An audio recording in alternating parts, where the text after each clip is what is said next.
on a bit of a break from doing yard work.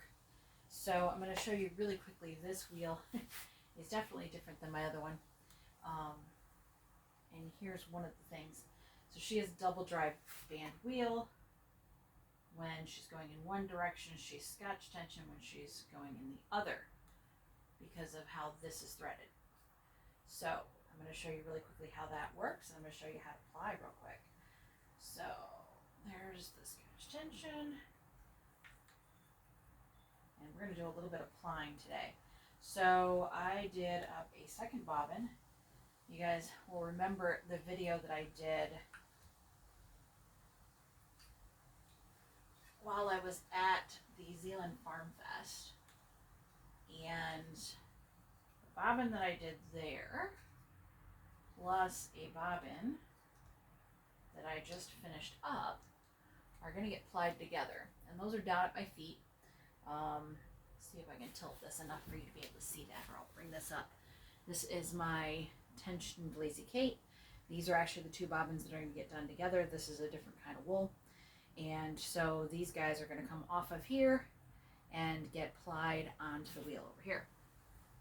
So those of you who are new to spinning, some of you this is not new at all, but for those of you who are new to spinning, you spin in one direction, you ply in the other. So the wheel's been going this way the whole time for the spinning of both of these. And when that happens, I do not need, I have it set up for double drive at that point in time, which means I'm on bobbin itself. And so when those two things happen, it runs perfectly. But because of how this is threaded, if I were to do that and run the wheel the other direction, it basically pulls right off. So that's how it has to be scotch tension. So then I put both drive bands on this, put its tension on, and we're good to go. So we are about to start plying. And so basically I have leader yarn on every single bobbin I have. This is going to end up getting loosened a little. There we go. Now she's rolling. And that leader yarn is going to help me put this on.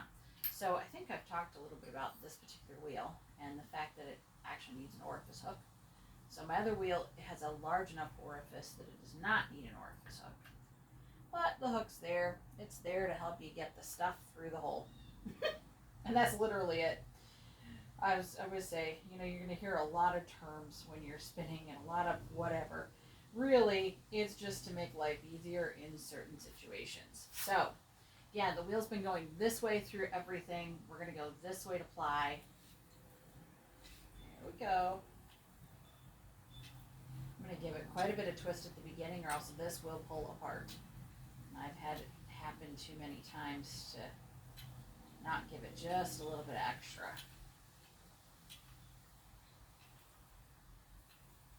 Alright. Now, as you can see, I have some good twist going on here. Let me see if I can get that a little bit closer. I know you guys want to be able to see, which is important. So, let's see if I can drop this down a little bit. You're going to see all kinds of random things. My living room is super glamorous. Not. Alright. There we go. It's a little bit closer. You can actually see it a little bit better. You'll see that right here I have what looks like a pretty balanced yarn. And you'll notice that when I do this, I'm not getting any twist back on itself. It does have a little bit of stiffness in it. There's a little bit of twist back, but not terrible. That's pretty balanced. And that's really what you want. You're gonna still have a little bit of play in it, but not bad. And it's pretty well, I was going to say, how do I explain this nicely? So as I get a little bit closer, you can see that it's just pretty well wrapped around each other. You want it to look a lot like a candy cane. That's the goal. The goal is the candy cane look. It's easier to show when I have two different colors. And so some of the yarns I've done, do have two different colors. This one's not, but you want it to look very much like that. You want it to look like, right, give this a little less. You want it to look like that candy cane look. And that is a good one. And every once in a while, if you're like, hey, I wonder if I'm doing good, if you can kind of let it go and it's not twisting hard on itself, chances are you're pretty good. Now, what happens if you still have some twist in that yarn even after it's been plied? So a single strand is gonna have some extra energy in it. That's the way we put it. Extra twist, extra energy. You'll see these single strands that I've got will bunch up around each other. That's normal. Some of that gets released as we're plying it. And again, we're plying in the opposite direction from which we spun it.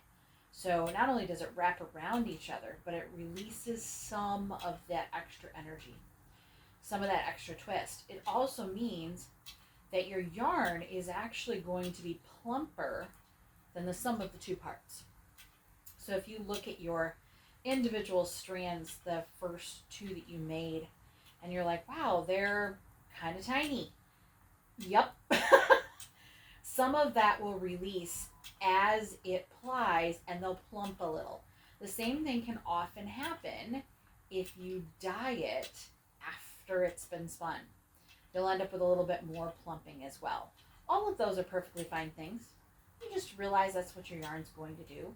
Some people are like, oh no, like it got plumper. Yep, that happens. Heat, etc. will make it plump some as well. It releases some of that tension and causes it to do something, I believe, which is called haloing. But basically, I'm just trying to make it look like a candy cane. So for those of you who are spinners who are now on my channel going, hold it, that's not an official term. You're right, it's not. So my goal is that this channel will be interesting for those who have never tried this and for those who have. So I am very much a person who loves the art, and I realize that I will spend most of the rest of my life mastering all that goes into spinning. So if you're new and you're like, man, this looks like a lot of fun, but wow, there's so much to learn, give yourself some grace. It used to be that a person would spend an entire lifetime learning how to do this well. So give yourself some grace. Realize that every yarn is going to be a learning experience. Every yarn. Even when you're a decade in, you're going to come across things you're like, oh yeah, didn't expect that. Or, oh, that did something I didn't expect. Or, oh, when I dyed this, the dye split and I ended up with a color I didn't quite expect. Or ended up with two colors, etc. Those are all going to be parts of your journey. And part of the fun is to give yourself some grace and have fun with it. Every yarn is going to be unique, and that's one of the great things about doing something that's handmade. I always say I try to be as good as possible when it comes to having a consistent thickness. I've never managed to make it perfect. It is still hand spun. It is still not perfect. It is still as close as it's going to get. But it is a piece of art that I made myself. And that is a beautiful thing. So, as you guys can tell, this is very relaxing. But this is plying. This can be done with 2 strands, 3 strands, 4 strands. You can also ply in different ways. This one just happens to be my favorite. I tend to do a lot of 2-stranded yarn. And I tend to do this thickness or a little bit thinner, depending on what I'm working on. Once in a great while I'll do a bulky, but it doesn't happen super often. And if I'm going to do a bulky, I usually have the other wheel out. This wheel is capable of doing quite a bit, but because of the size of its orifice, it's not designed for super bulky things. The other one has a much larger orifice. It just, again, different tools for different projects. So yeah, as you can see, I'm going to be working on this for a little bit. So I actually have 2 full bobbins down here, which once they poof, because again they're going to, will probably turn into 2.5 bobbins worth of yarn. It'll all depend on how much I can play bobbin chicken. And for those of you who are like, what in the world is bobbin chicken? So this is the bobbin, this is the flyer. Eventually you'll have so much yarn that you're almost stopping your flyer. And that is bobbin chicken. So we'll figure out where that goes.